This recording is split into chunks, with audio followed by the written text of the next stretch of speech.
Hello, hello, hello. I'm gonna assume that fixed it. Shucks.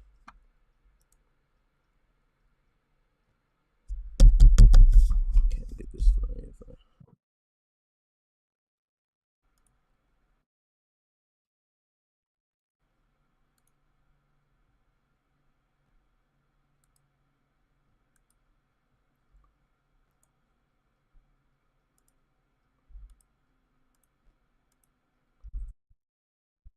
Yeah, cool.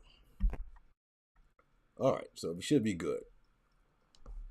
Ah, thank you, Magna, for pointing that out. We go all the way back. Wow. Well, where was I? I'd start over from the beginning. Mike Lang, I'm the Chief Innovative Program Officer at edX. Uh, the playground, this kind of space that we created, is going to be kind of experimental. We're going to play around with some ideas and whatnot. To come back and watch these anytime that you like. Again, apologies for the audio issues. Thought that was totally, sussed out. But it is what it is. Life goes on and we'll handle our business. All right. And so we're going to play around with the idea of poetry tonight, just because it's National Poetry Month. And unfortunately, poetry is one of those things in school that is a kind of a niche, kind of like idea that you kind of throw away and play, add to like we don't see as a legitimate way of learning things. We'll say that you might do an acrostic poem maybe to introduce yourself at some point, but we never really seriously read poetry. We very rarely seriously write poetry in school. But poetry gives us a outlet for our learners that prose does not. Prose is very staunch in its rules, right? Its structures are very staunch. The grammar, the syntax of sentences is very staunch. It's also long form, right? I'm talking about paragraphs and pages and essays, things that generally learners, especially learners at the very young age, are not very interested in. Not that we shouldn't teach prose, not that we shouldn't learn how to write in prose, but poetry gives us a more creative and imaginative space where we can acquiesce to the rules that we would like, and we can decide to suspend the rules that we don't and still be understood and still have our view of the world recognized.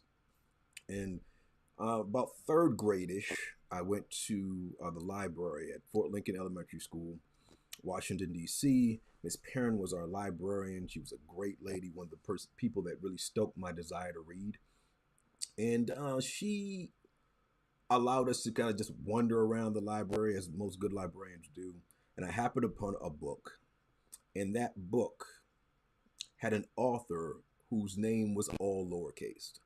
And me thinking in my third grade brain, Miss Komar, who's my teacher, it kind of, very much taught us that your name is a proper noun. Both your first name and your last name should be capitalized. And who do I see but E. Cummings in his book of one of his verses of poetry on this shelf? And so I open it up, and he's writing in all lowercase letters, and the words are dripping, and they're on the side sometimes. They create animals and stuff. I was like, man, this guy has all this freedom to write. My my teacher would never let me get away with that, and that is what drew me to poetry at the beginning, when very very young. And I've been writing little poems and things ever since. Lots of my stuff has been kind of published up in different places and stuff under pseudonyms and whatnot. But it's a something I've tried to get my students to do every time I've taught, whether it's haiku, whether it's just couplets, um, any way to express themselves in a way that allows them to really be considerate of words, word choice, but also being considerate of space. And that's what, look, and we that concept is one of the things that drew us to Twitter, right? And kind of the reason why I don't like Twitter as much now. You only had 140 characters or whatever it was. It'd be very concise. And poetry is um, it forces you to be concise. It forces you to attempt to be understood in uh, a sitting rather than someone having 3 or 4 hours to read over and over what's going on. And so that's It's challenging, but it's fun. And today we're going to take that idea and not with written poems, even though you could do this with poems your students have written, but with pre-existing poems and reimagine them using some AI tools. And AI has been pretty hot over the last couple months. You know, some people love it. Some people think it's the worst thing in the world. I happen to think that it's just the way that things are going to be. And as educators, as thought leaders, as people who help students to visualize and revisualize the world, we have to be embracers of AI. And so what we're going to do is we're going to mix and match. We're going to take some poetry. We're going to reimagine it. We're going to lead you on this journey, something that you can duplicate in your classroom with very little stress. That is going to be our goal through this entire series. We're not trying to stress people out and cause you to have to go and create a whole bunch of lesson plans and preparation and stuff. How can we do this and allow our learners to kind of take the wheels, all right? And so it'll take us 35 minutes maybe to go through the whole thing. If you got questions or comments or concerns, the chat box is always open. You can shoot me an email, shoot us a tweet, whatever's clever. This will be watched in perpetuity, so we can go back to it and check it out. I'll kind of chop this up a little bit, edit it just a little bit because of our audio difficulty, so you don't have to sit through that the next time. But it is what it is. Let's get started. And we're going to start at a place that I tend to like to go for my particular poems, and that is poets.org. And if you've never been to poets.org, this is a place to find not only kind of contemporary poets, but poets who are kind of that older generation, the avant-garde, the people that I kind of grew up idolizing, Lord Byron and E. Cummings and Langston Hughes and those types. Those poems are all here, so you don't have to go searching for them anyway and everywhere. And I'm going to make this slightly larger. All right, cool. The cool thing about this is you can find poems there. You can find poets. There's a poem of a day, and we're actually going to use the poem of the day here because it kind of hits what we're trying to hit, like dead on the head. They're materials for teachers, and this is one of those things to avoid having to create work for yourself. And so they already have National Poetry Month materials for you. There's 30 days there. There's some poems for kids. There's lesson plans by themes already there. And then this teach this poem. Sign up for this if you're interested in dealing with poetry in your classrooms. They'll give you some strategies for how to teach the poem they send you. And it's great as a warm-up activity. It's great also as if you're an elementary school teacher, that last 20-25 minutes of the day when you're kind of winding down. Poetry helps you go to places that I think prose doesn't, especially the poems that are usually picked for that particular program. So definitely. I've not had a bad experience with that at all. And they're wonderful lesson plans and resources that are already curated and created for you. You don't have to go and figure those things out. All right, cool. So as always, we're going to start with some empathy, and we're going to look here at Virginia Autumn by Molly McCulley Brown. It is the poem of the day. It is cool for what we're going to do. And what you'll notice about this, if you're talking about students who are reluctant readers or ELs or anything like that, this is a lot more, you're a lot better able to read this in a single sitting than 3 or 4 pages of a book, perhaps. Also, and I kind of skipped over it, you've got the ability to have that read to you. And so students who, again, I just like things read to me despite the fact that I'm pretty literate. If you want to have it read to you, it can be read to you. So that helps your ELs, that helps students who are perhaps not reading on grade level to also access the materials and to be able to have conversations and consultations with other students and yourself as you go through everything. So let's look at this poem here, and I'm going to just make it big. All right, great. And what you'll find is it is written with this is not a rhyming poem. It has some rhythm to it, has some meter to it, but it's not a rhyming poem. It's also a great example to students that all poems don't have to rhyme. I mean, for the longest time when I was a little kid, I thought all poems had to rhyme. No, this is not one that rhymes. So it also demonstrates, help you demonstrate how to read a poem with students. You'll notice that oftentimes, if you look at that very first line, students will read the poem thusly. October, I'm dragging the dog away from perfect birds, and they will stop there. Rather, October, I'm dragging the dog away from the perfect birds lifeless on the pavement. By the water, boys in dress blues with bayonets, the blistered hulls of box ships. Everything is sunshine. Everything is dead or dying. And this isn't a new thought. I grew up here, but farther from the ocean. Each April, they took us up to the battlefield, marched us in the schoolhouse lines up courthouse steps. Here is where the war ended. Never mind that it was fall before the final battleship lowered its flag. Never mind that we still haven't fired the last gun. What business do I have wanting a baby here, in this body where I can't keep my balance, this country where we can't keep anything alive that needs us, or dares not to, or even the switchgrass pale and starve for groundwater? And still, I do want. I searched the news for mentions of the birds, whatever poisons or disease I'm sure is claiming them in such great numbers. Meadowlarks, house wrens, chickadees, starlings. Once even a gray gull pulled up at the chest before we found him, hallowed of his organs.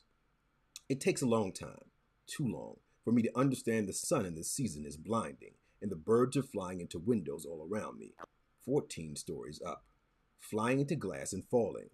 What we love is rarely blameless. Is it a failure that I would trade this brightness? I imagine pointing upward for my daughter. Look, there, how it catches in the changing trees. Lots to unpack in there.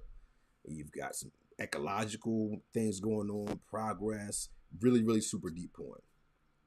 In terms of packing it up and kind of unpacking it, we're going to let the AI do it. How so? So the first thing we're going to do is we're going to take this and we're going to copy her poem. All right, great. And the interesting tool that we're going to use is Stable Diffusion. And if you're not someone who's familiar with AI, Stable Diffusion, Midjourney, those kind of tools are all text to image AI tools. They'll take a description or a prompt, as it's called. They'll take that prompt and they'll make something out of the prompt. And so, with no guidance, no evaluation, no changing or anything, what does AI say this poem looks like? Whole idea of a picture being 1,000 words, being worth 1,000 words. Let's just check this out. We're going to get deeper into image diffusion in a second. So we'll take that. Next, let's go to the playground. We'll come back to the playground in a little while as well. Cool. And I'm going to paste that prompt right inside there, that entire poem. Let's see what the AI thinks. And this could take some time. The reason why Stable Diffusion is great for schools, it does not take any information about the user.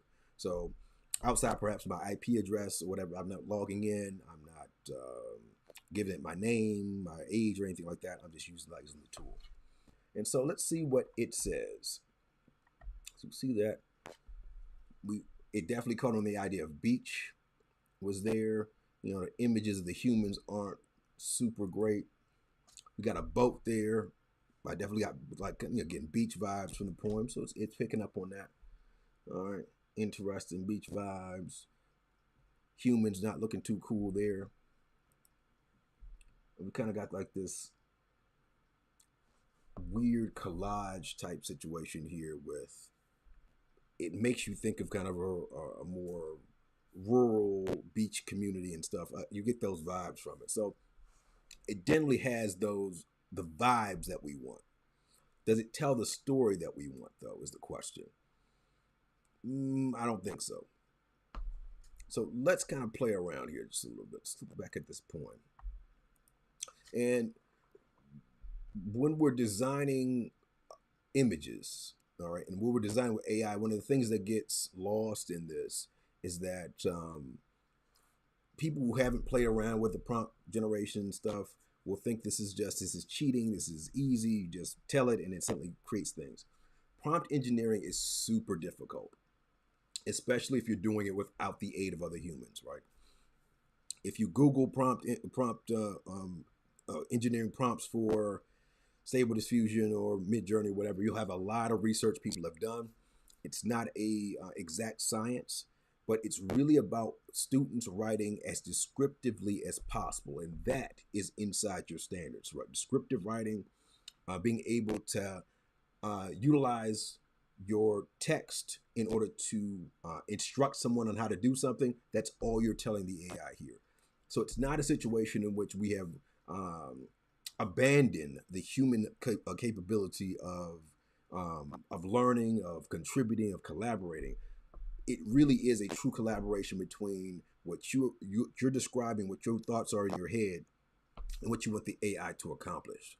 All right, so if we're looking here, this poem has no artwork, has no images whatsoever. And what we're going to do is break down the poem, create the ideas, and then create a prompt from that idea, and then feed it into Stable Diffusion and see what pops off. All right, so let's look here. And so when we think about just breaking down the poem, just to kind of get to our goal here, just some couple questions that I made up. First, does the poems mention any person? If not, does it remind you of anyone? Second, why might this poem have been written? Third, how does the poem make you feel? Fourth, what locations are mentioned in the poem? If there are none, does the poem remind you of any locations? And does the poem mention any specific times? If not, when does the poem make you feel or think about? And are there any words or ideas that seem to be important in this poem? So let's go through what our poet wrote here. In the very first word says October. So we go back here. Specific times, October would be a specific time, right? And October is, we're also talking about fall or autumn. I'm put fall, autumn, because it's the same concept. Great. All right, let's go through here again. I'm dragging the dog away from the perfect birds lifeless on the pavement. So she mentions there's birds and there's dogs. All right. So person, people, objects, let's do that. Dogs. And there's lifeless birds, not just birds, but lifeless birds. These are not birds that are flying. And she mentions lifeless birds a couple times, right? By the water, boys in dress blues with bayonets. I'm just going to copy that entire. That's super descriptive. Let's take that entire concept and let's place that there. Important. Now, also, as we're doing this, what you're assessing your students on is comprehension of the poem, right? So if they're picking out the things that you're categorizing, oh, absolutely, positively, that person understands that poem, or they have no idea what they're talking about, right? We can really kind of hone on that as well. All right, so dress blues, blistered hulls of box ships. So box ships are there.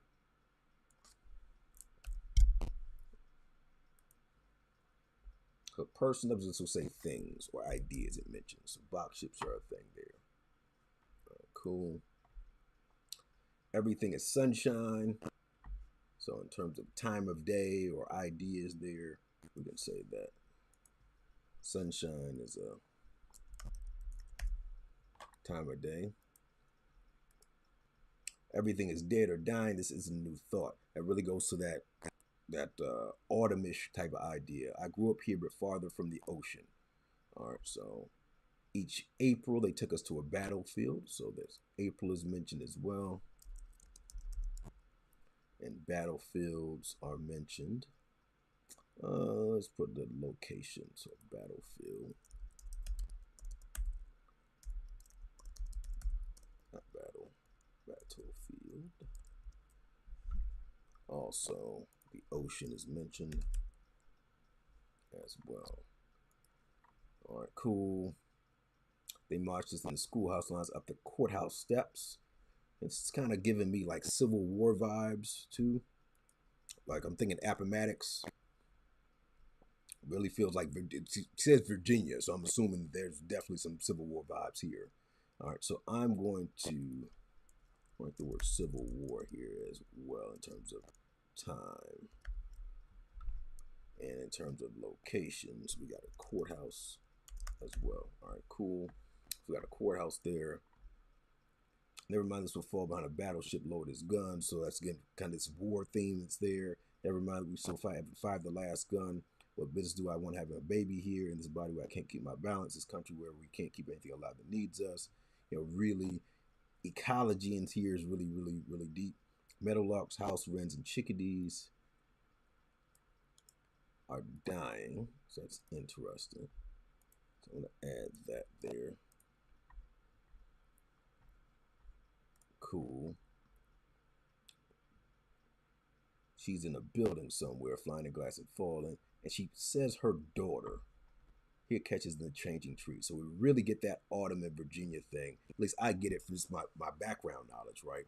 I'm a DC kid, know a lot about the Civil War. My brother was a huge Civil War buff, know the importance of Virginia in that particular place. So she's mixing like this, the vibe I'm getting is this mixture of Civil War, this ecological issues that are popping off, and also this is autumn, this time where things decay and they die.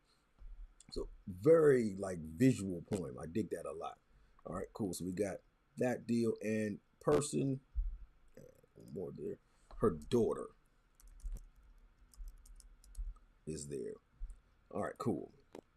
Do that. So kind of reread through the poem again. Interesting. We got their dogs, their lifeless birds all over the place. Boys in dress blues with bayonets, which really is, that's the Union Army, if I'm not mistaken, or that's the image that I'm getting in my head. Box ships, meadowlarks, house wrens, chickadees, starlings, and her daughter are all people that kind of explicitly there. Also, the poet is mentioned, right?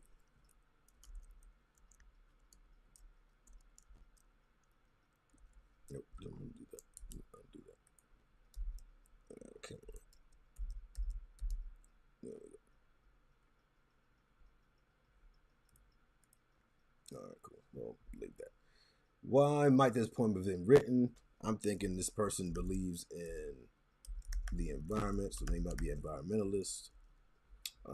They might be a historian, because the Civil War vibes are definitely there.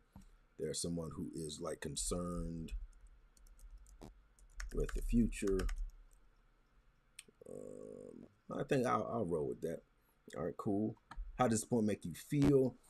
Kind of makes me feel a little depressed, actually. It also makes me feel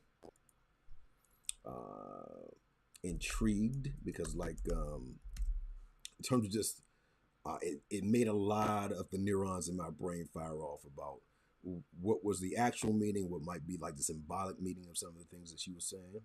All right, so I was intrigued as well. I'm also like hopeful, actually, because at the end of the poem, she's kind of talking about her daughter in the future. So I think that I'm all of those things. All right, locations mentioned: battlefield, ocean, courthouse. There's a building with 14 stories, so 14-story building is there as well. So I'm thinking like there's also this like homage to history, but like this forward-looking situation as well. The old courthouses of Civil War, this new building that has 14 stories that birds are still falling into in passing, right? There's the poem mentioning specific times. October's in the first line. Fall or autumn is kind of like the motif of the entire poem. This kind of decay and this changing of things. She mentions that there is sunshine. April is there, and the Civil War in terms of that time period in life. All right, cool. All right. Any words or ideas that seem to be important? All right, really the idea of birds. She really does that. Daughter and her daughter. How I read her daughter is like the future is very important to her as well. But birds, her daughter, and like this feeling of that fall idea, and not just the stage in the calendar, but also like the stage in how humanity is running. Right? She has this kind of, she waffles a little bit in the middle of the poem in terms of like, should I have a kid? And at the end, she talks about her daughter. Right? So that is probably good enough that we could start to play around with some things. Now, if you're someone who's not used AI before, Do not worry about it. The biggest things you can do is be very descriptive and have an understanding of what you want the AI to do. Again, this is why this part that we did right now is super important for your learners. We have some ideas, we have some concepts. If we wanted to go further, and our time, I don't want to spend 3 hours on this, but we want to go further, we could really deep dive into a lot of different aspects of the Civil War, of this particular part in Virginia. Is this Virginia Beach? Where exactly this person is? We can really go in deep dive. But we've got enough now that if we go to the AI, we'll be able to prompt engineer the way we would like. All right. And that being the case, there's two ways in Stable Diffusion. This is the thing I would use in a classroom. Midjourney has a free option, but you have to go through Discord to use the bot. It's probably going to be blocked, especially in Clark County. It's not something your students are going to be able to do, and they have to have credentials and stuff. So it's not something we want to kind of get into. Stable Diffusion, as you saw previously, and as you're going to see now, a lot simpler to use, no logins. It's just click on the website and rock and roll. So there's two ways we can do this. I'm going to do the easier but longer way first. So I'm going to click there. All right.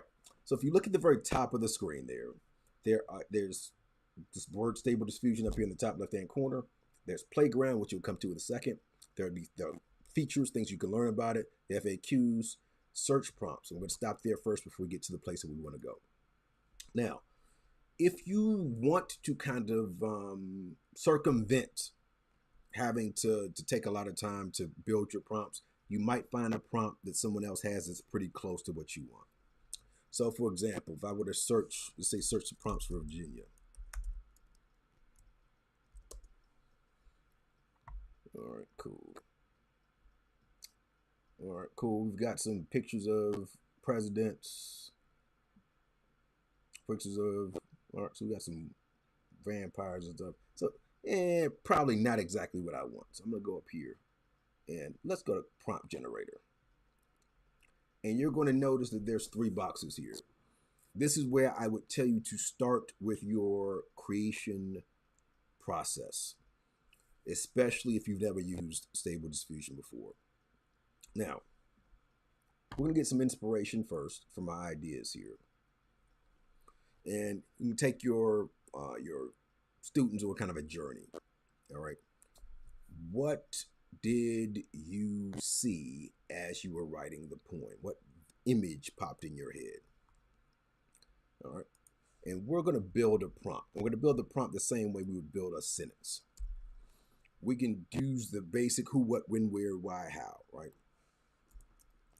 I'm going to say there is a woman on a beach looking out over the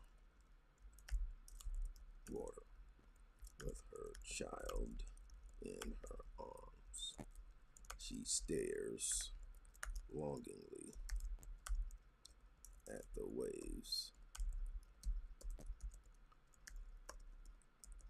hoping that the world will change. There is a tall building behind her.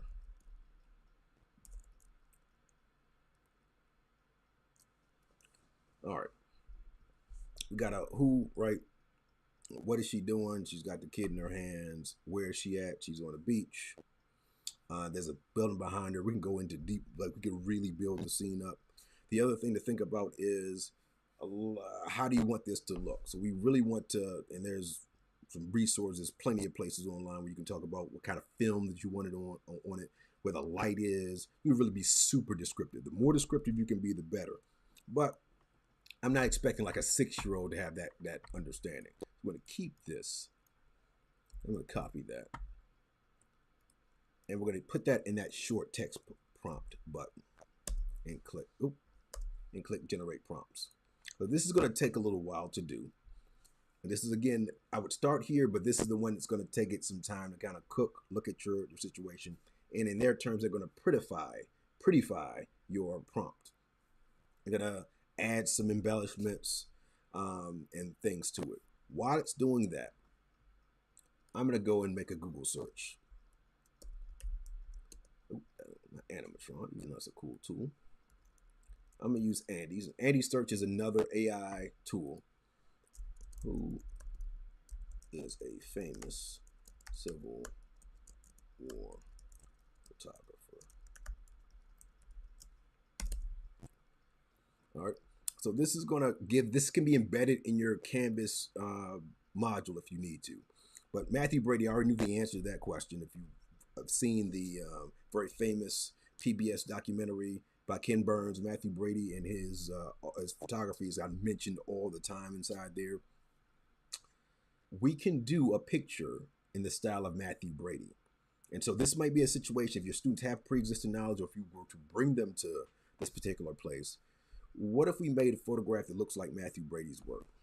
And the cool thing about this tool is it'll summarize that information for me. So I don't want to read all that. I want to see just like the big pieces of Matthew Brady's work. Matthew Brady was a famous photographer of the American Civil War. He was born in 1824. Great.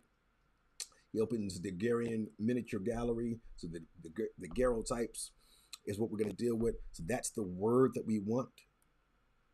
We want our picture to perhaps look like this, right? Let's take that. And this is going to prove again that you're really digging deep into that poem. She mentions whether, directly or indirectly the Civil War and that kind of concept. It might be really cool to build a daguerreotype type picture here. Let's see if this has popped up yet. All right, so that's still didn't generate my prompt for me. All right, so let's do this. Let's take that same prompt that we have.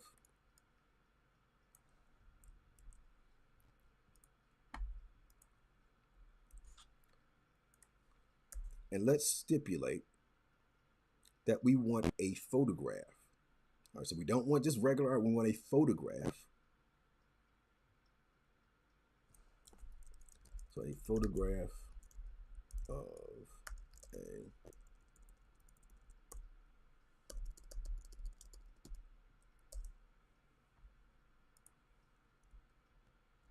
and let's kind of speculate some others, let's add some other ideas to this situation here. So woman are looking over, that's great, wonderful. Let's talk about when. All right. It is fall, or let's say autumn, because we know that it's not going to misinterpret what that word is. It is autumn during the Civil War.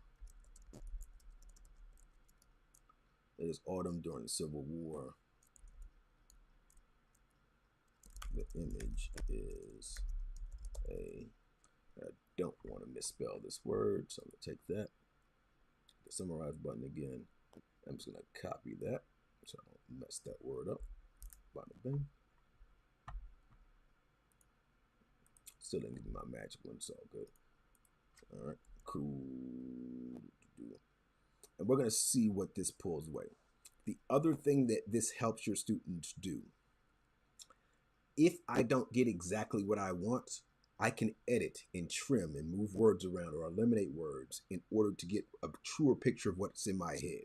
And this is a great, it's one of the best things that I've done with AI over the last month or so, is just look at something in my description of it and say, how can I make my description a little bit better?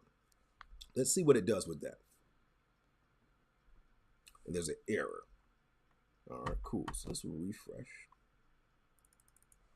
I'm going to copy that and refresh the page. And this is a free tool, so again, we can't be too mad at it. Lots of stuff that's there. All right, cool. What's it saying? What do we need to do? All right, cool. Let's do this. A daguerreotype of a woman and child. Let's take a real simple. Okay, what is our issue today?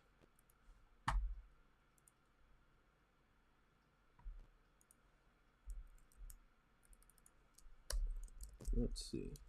If you notice again, one of the classrooms I was in last week, we did this thing, and that's super important to make sure that you tell learners. Due to the large number of users, the server may experience problems. If you encounter an error, try again. That is the whole idea here. The daguerreotype of a woman and her child. Now, what you will notice here is there's a negative prompt. The negative prompt when that pops up is what don't you want to see in the picture? All right.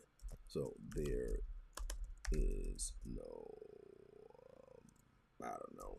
There are no trees. Let's see what pops off. Here we go. All right, let's see what happens. So as it's building that, we're talking about problem solving skills. All right, making sure that we paid attention to that sentence that told us that we need to try and try again. Again, an error again. I don't know why. Prime time when we want it to work. It's queued up. Just again, lots of people are using these tools right now. Midjourney is a better tool in my opinion, but again, it costs money. It's very difficult to use in terms of there's a lot more of the syntax and things you have to be able to knock out and do. I'm wondering what our deal here. So I'm gonna go and kill those and see if it was something wrong with that particular thing. So let's do that.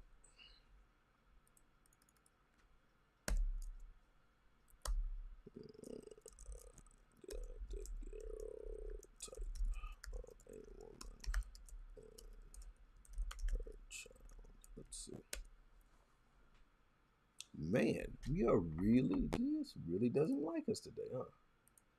Okay, let's see if we can identify what the problem is. Super interesting.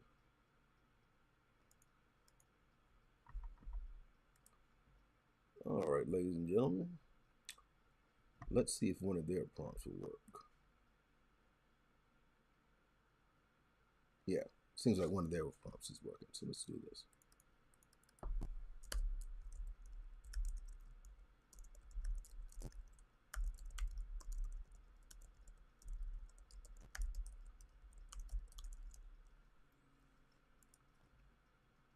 Yeah, don't want to do that. Let's see what happens. Will it give it to me? It is still.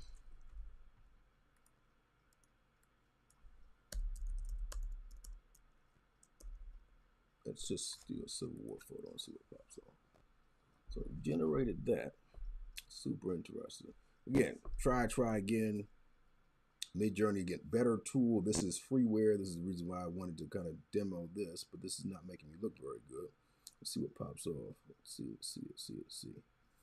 It's something in the prompt that it didn't like because it seems to be working. I couldn't see the entire error message there. Very interesting. So it's going to give us a Civil War photo. Let's start from there. Let's see what pops off. It seems to be processing pretty decently. Let's see. All right, cool. So, not super good. It's a low quality picture. That kind of looks like Rasputin kind of in the middle. But you see this kind of Matthew Brady-ish type look. It has that tinge in the back of it. So it's getting those vibes, which is fine. All right. Let's see if we can make it do something better than that. So, of a beach with birds. Let's say I want it to be a high quality photo. All right, so we're going to play again. Problem solving, critical thinking. Started very, very simple again. We're going to just add some more words to see what pops off. And let's see whatever the results of this picture we're going to take. And we're going to do the last little piece. So we also want students not just to make the art, but to take it and present it back to us in a way. If you're a CCSD teacher, the tool that we're going to present with is a tool you have free access to. If you're not a CCSD teacher, you have access to the tool, just it's not going to be the premium version of the tool. But this is a tool that I used for the majority of my career. It's a wonderful tool because all of the things that we want to build are all kind of based in the tool. Canva is like this tool as well. So if you're someone who's really good at Canva has the ability for you to make videos and audio and everything, right? All right, cool. So we do have the vibes that are there. Same vibes, that daguerreotype vibe. Cool. People look a little weird. Look like more colonialists or colonists, right? Rather. All right, that works. We're going to take these. Now, it gives you 4 pictures. We can save the images the way we'd like them. All right, and if you got a Chromebook, this is going to work. So your kids on a Chromebook, it's not going to be a problem. It's going to save these pictures really quickly.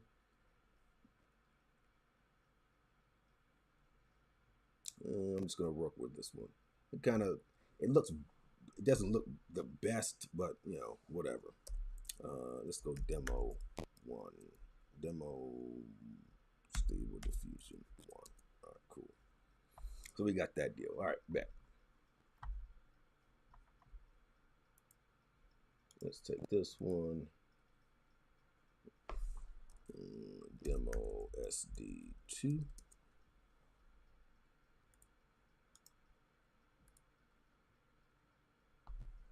Demo SD3. If we had like unlimited time, I'd keep messing around. Don't want to do that. I'd keep messing around with the image, keep adding words, subtracting words, seeing what it let me do and what it wouldn't let me do. Demo SD4. All right, cool. So I've got those 4 pictures.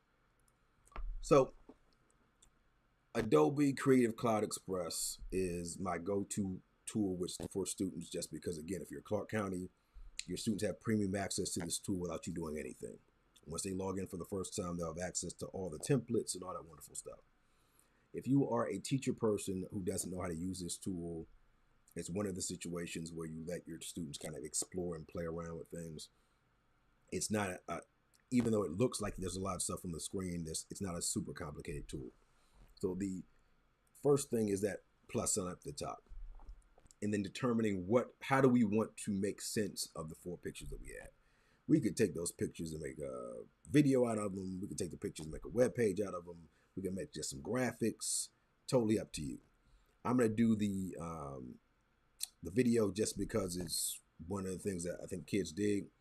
And what you'll see is video right there. So I'm gonna click that, and let's call it Virginia Autumn. And this is only going to take us like 5 minutes to do. Excellent.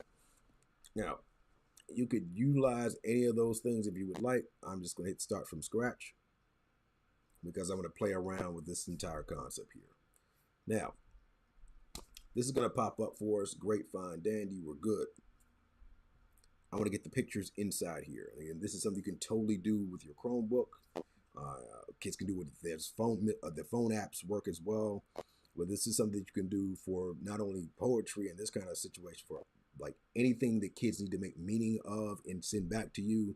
It's a lot more interesting way to do it than I wrote a 5-page essay or whatever it is. So when we first get here, there's a place where we can actually use our voice if we would like. I generally don't do that just because it's going to kind of hold you to kind of 10 seconds. Don't want to do that. There's 4 different ways we can put information in here: video, text, photo, or icon. We also could look over here on the right-hand side. We can make the thing full screen. We can split the screen. We can make a caption at the bottom, or we can do a title and text. We can also change the themes. I'm just going to change that to my work deal. So a lot of my design work and all kinds of stuff like that, I do in Adobe Cloud Express just because it's fast. All right, so I have all those different deals. I'm going to go to Noir because I just kind of feel that's kind of the hustle here. That's the feeling I get from it. I can do widescreen or square. So if you're going to share this to Instagram or like TikTok or something like that, you might want to use the square version. And that music deal. Kids love music. I'm going to show you a way to get music into this that's not music native to the particular program. So let's get started. I'm just going to bring the pictures in first. And let's click here. And this is a title page. So I'm not going to use the title page first. New page. And I want to do a caption. All right. Photo. And you'll notice that there's photos that are already built inside here. But I'm going to upload a photo. And where am I going to upload that photo? That demo one. And open it. Right, so I got the first photograph in there, plus sign, the caption again, add the photo, upload the photo. I'm gonna put 2 in there now. Excellent. That's gonna go where I want it to go. All right, and do it again. I want that to be caption deal. Use the photograph. Upload the photo. Let's go to 3. Great. I'm gonna play around with these the prompts and make it a little bit prettier. I'm gonna do caption, photo, upload. Let's do this last one. 4. There we go. All right, super cool. So those are inside there. So I've got 1, 2, 3, 4. Now I like the captions because I can write a brief sentence about it. But also I'm gonna create a title page here. All right, this is gonna be Virginia Autumn, and we're gonna get the poet's name correct. Copy her name so I don't misspell it.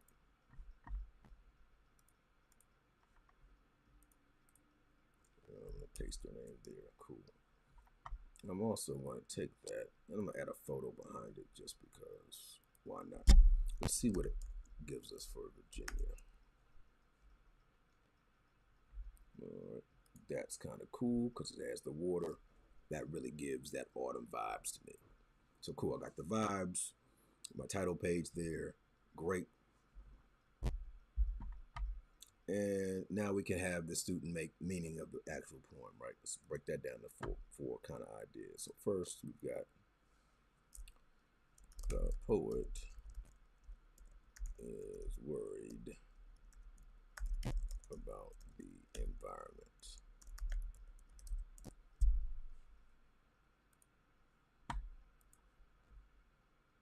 I'm gonna take that and move it there. That way we can see the whole picture. All right, cool. They mention that birds are dying.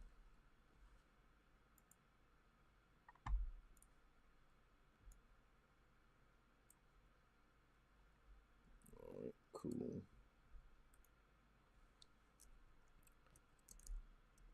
They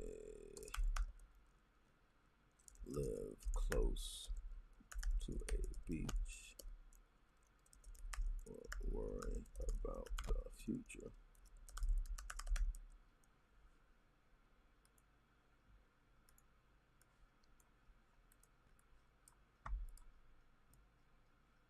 And let's see, there we go. Let's move it up a little bit more. I don't want to get on that like weird head that works. The poem makes me think about how we might help the environment. All right, cool. Just super quick kind of analysis of that. You could have a rubric that asks the kid to break things down, but that's just off the top of my head what I'm thinking. All right, great. So I've got title page, my 4 little ideas from the pictures. Great. The last thing I want to kind of do is choosing music. The choice of music, if you're into a movie or watch a television show, sets the mood as well. So the music that your students choose to add to this particular piece is also going to tell you whether they understand. Is it a very grave song? Is it a happy song? Like the music choice has to fit the narrative of the poem. And so one of the places we can go, and we're almost done here, is Mixkit. And if this is not a site that you know of, this is a site you should know of if you're a teacher, because the songs and the videos and things that are here are free for the most part. There's Envato actually owns it. Envato, excuse me, actually owns it. But there's lots of things you can get on this site for free. There's stock video, there's stock music, there's style sound effects, and also video templates that you can use. And so what we're going to do is find music, and I am going to type the word dreary in there. All right, cool. All right, so these are all in Vonto. So they found no results. The green ones, all ones I can't take. So I'm going to take sad and see what comes up. Great. So I've got some music here. Those at the top can't use, but these up here I can. All right, slow trail, sleepy cat. Let's see what that sounds like. That doesn't give me the vibe. Voice in the past.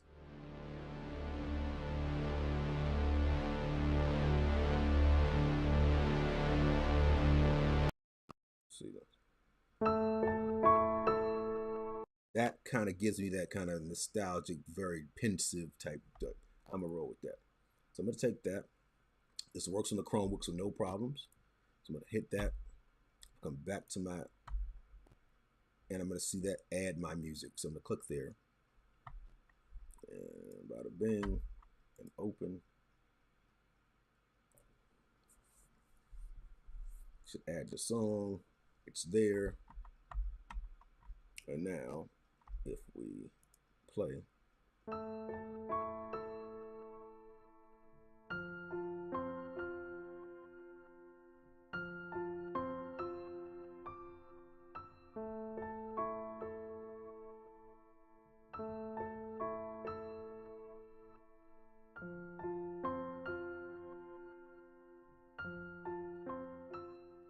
Bada bing. And we did that all within an hour. Right? It's going to take your students a little longer than that, probably. It's a 2 or 3 day job. But they can build a video very, very quickly with images that they build from Stable Diffusion, or images they use that are already inside of Canva or Adobe Creative Cloud Express or what have you.